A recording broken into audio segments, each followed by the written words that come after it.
દ્વિતીય સ્કંદની અંદર ચતુશ્લોકી ભાગવત કહેવામાં આવ્યું છે. ભાગવત છે એ મૂળ તો 4 શ્લોકનું હતું, જેને આદિનારાયણ ભગવાને બ્રહ્માજીને આપ્યું, બ્રહ્માજી મહારાજે નારદને આપ્યું, નારદજીએ વ્યાસજીને આપ્યું, વ્યાસજીએ સુખદેવજીને આપ્યું અને સુખદેવજીએ પરીક્ષિતને સંભળાવ્યું. શ્રી શ્રુત પુરાણીએ આ ભાગવતને સાંભળ્યું અને શૌનકને સંભળાવ્યું. આવો 4 શ્લોકનો પાઠ કર્યો. ત્રીજી કડી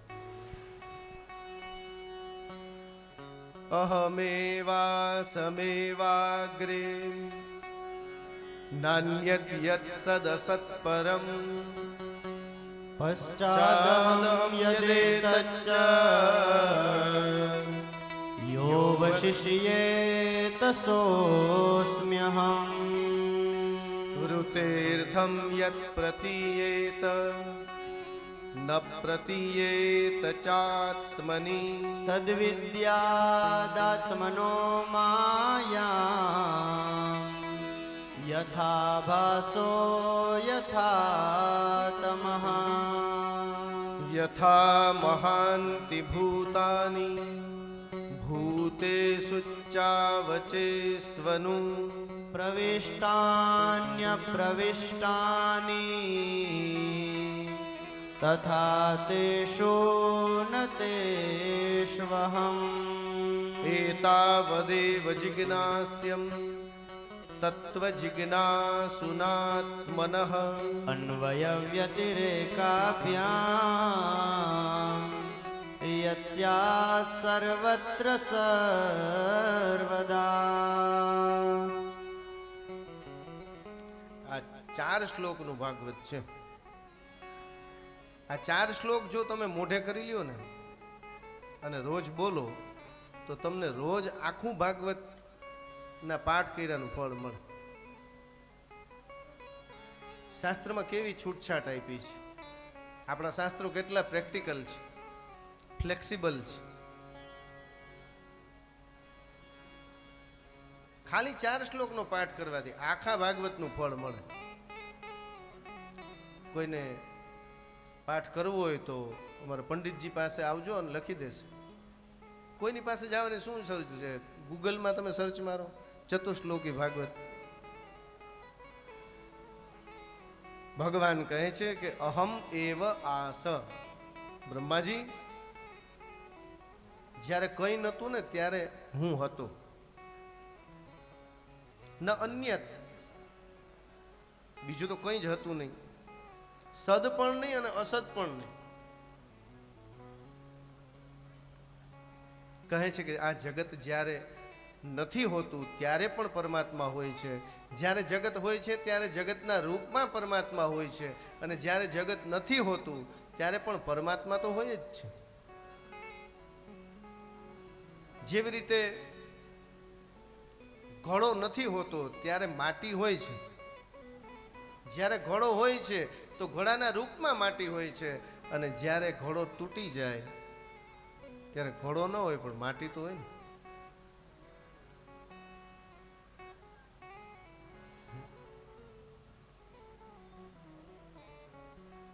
જેવી રીતે તમે ઘરેણા પહેરો છો, દાગીના પહેરો છો, તો ઘરેણા છે ત્યારે પણ એમાં સોનું છે. ઘરેણા ન હતા ત્યારે સોનું તો હતું, અને ઘરેણા નહીં હોય ત્યારે સોનું તો રહેવાનું જ છે. આપણે દીકરા દીકરીના લગ્ન હોય, સગાઈ કરવાની હોય, કંકુ પગલા હોય, તો આપણે એમ થાય કંઈક દેવું જોશે ને, એટલે આપણે સોની પાસે જાય. પછી સોનીની પાસે બધા દાગીના તૈયાર ના હોય, એ આપણને ડિઝાઇન બતાવે. પછી આપણે એમાં સિલેક્ટ કરીએ કે ભાઈ આ બરોબર છે. એટલે એની પાસે જે લગડી હોય ને સોનું, એમાંથી એ આપણને દાગીના બનાવી આપે. પછી આપણે છે પહેરીએ, અને લોંગ ટાઈમ પહેર્યા પછી આપણને એમ થાય કે હવે આની ફેશન વહી ગઈ, હવે આને ચેન્જ કરવું છે. એટલે આપણે વળી પાછું સોનીને આપીએ, સોની પાછું ગાળી નાખે, વળી પાછું મૂળ રૂપ બની જાય. એમ જગત છે તો પણ જગદીશ છે, જગત નથી તો પણ જગદીશ છે. આપણે નરસિંહ મહેતા કહે છે કે ઘાટ ઘડિયા પછી નામ રૂપ જૂજવા, અંતે તો હેમનું હેમ હોવે. આ તો ઘાટ ઘડ્યા ને પછી નામ અને રૂપ જુદા જુદા છે. અને સોનીની પાસે તો લિમિટેડ ડિઝાઇન હોય. તમે વિચાર કરો, પરમાત્માની પાસે કેટલા બીબા હશે. એક જ માના 3 દીકરા હોય પણ ત્રણેયના રૂપ સરખા હોય, ત્રણેયના સ્વભાવ હરખા હોય. એ તો એના ઘરવાળાને પૂછો તો ખબર પડે સ્વભાવ કેવા હોય. બેનો ઘણી વાર કહેતા હોય તમારા ભાઈનો તો વિચાર કરો, એ કેવા હારા છે. થોડાક વેલા થયા હોત તો અહીંયા ગોઠવાય. હવે શું કરું?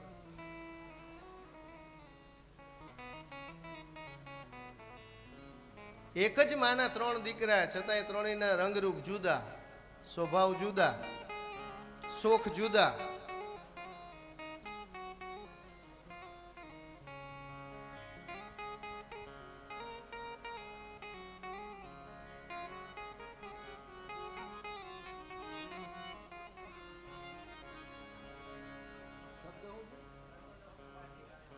હા, એમ કે છે કે આ બધું કર્મને કારણે થાય. આપણા કરેલા પૂર્વના જે કર્મો હોય ને એ પ્રમાણે આપણને સ્ટ્રક્ચર બોડી મળે. એની પાસે તો બીબા ઘણા હતા પણ આપણે એ પ્રમાણે પછી ઢાંચો આપવામાં આવે. કર્મનું સંગાથી રાણા મારું કોઈ નથી, હે કર્મનો સંગાથી રાણા મારું કોઈ નથી. હે કર્મનું સંગાથી રાણા મારું કોઈ નથી. હે કર્મનું સંગાથી રાણા મારું કોઈ નથી.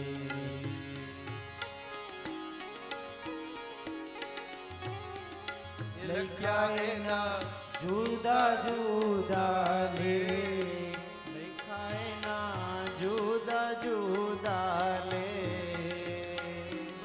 કર્મનો સંગાથી રાણા મારું કોઈ નથી.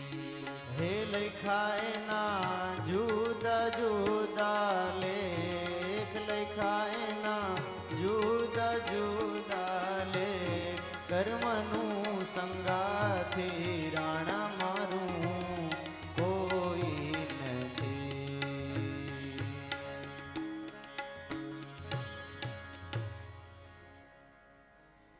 એક જ એક મા બાપના દીકરા બે હોય પણ એક છે એ મજૂરી કરતો હોય અને એકને માથે છત્ર બિરાજ.